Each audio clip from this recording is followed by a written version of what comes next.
Welcome to West Wing Week. Welcome to the West Wing Week, your guide to everything that's happening at 1600 Pennsylvania Avenue. This week, the president spoke in the aftermath of the shootings at the Navy Yard in Washington, D.C., invited small business owners to the White House as he spoke on the 5th anniversary of the financial crisis, welcomed the Emir of Kuwait, newly appointed foreign ambassadors, and Youth of the Year winners, and the First Lady spoke on marketing healthier food to children. That's September 13th to September 19th, or every moment of every day. I've got the privilege of serving as your president. I will spend every moment of every day I have left fighting to restore security and opportunity for the middle class and to give everyone who works hard a chance to get ahead. On Friday, the president invited the Emir of Kuwait and his delegation into the Oval Office for a bilateral meeting, where the issue at the top of their list was the ongoing effort to rid Syria of their chemical weapons. I repeated what I've said publicly, which is that any agreement needs to be verifiable and enforceable. The president then sat down for an interview in the library with the chief political correspondent for ABC News, George Stephanopoulos. I want to make sure that we've got an economy in which Main Street's winning. On Monday, the president addressed the South Court Auditorium on the 5-year anniversary of the financial crisis.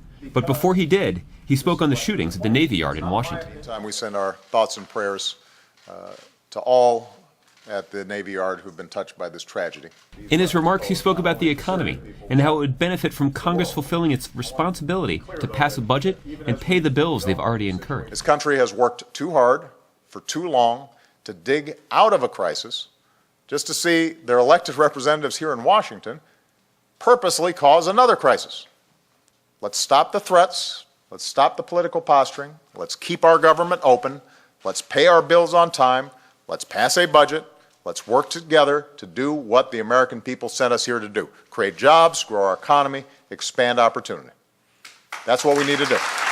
Those 11 people standing with the president as he spoke were small business owners, construction workers, HAMP homeowners, teachers, and tax cut recipients who had benefited from the president's economic recovery proposals over the last 5 years. After the president finished speaking, they were led through the West Wing up to the Oval Office to spend a few minutes with the president. The president then got on the phone with over 6,000 volunteers and organizers from across the country who are working on the full implementation of the Affordable Care Act.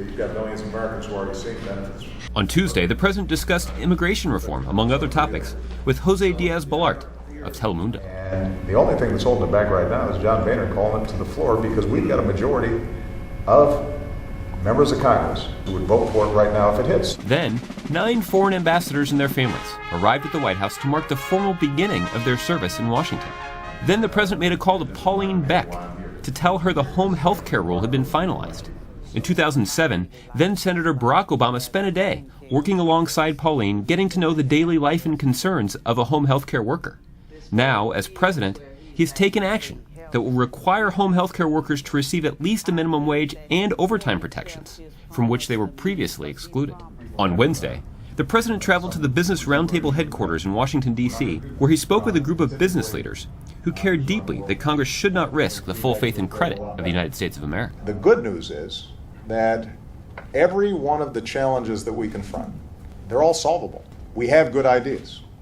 There's actually pretty good consensus in terms of how we might move forward.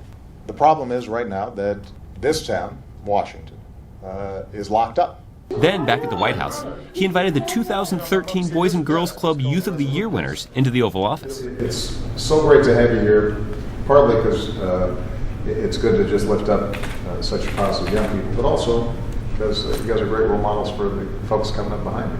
Meanwhile, in the state dining room, the First Lady called on companies to leverage the power of marketing to promote healthy products to kids. Right now, your companies employ some of the most brilliant, creative, innovative minds in the entire country. And you all can sell just about anything to our kids. And if anyone can get our kids to eat their vegetables, it's all of you.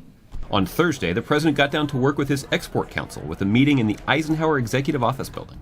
One of the biggest bright spots in our economy has been exports. The fact that Made in America means something and has provided a boost to our domestic economy and has reminded the world just how competitive we are. To find out more information on any of these varied topical topics or to see complete videos of these events, go to whitehouse.gov.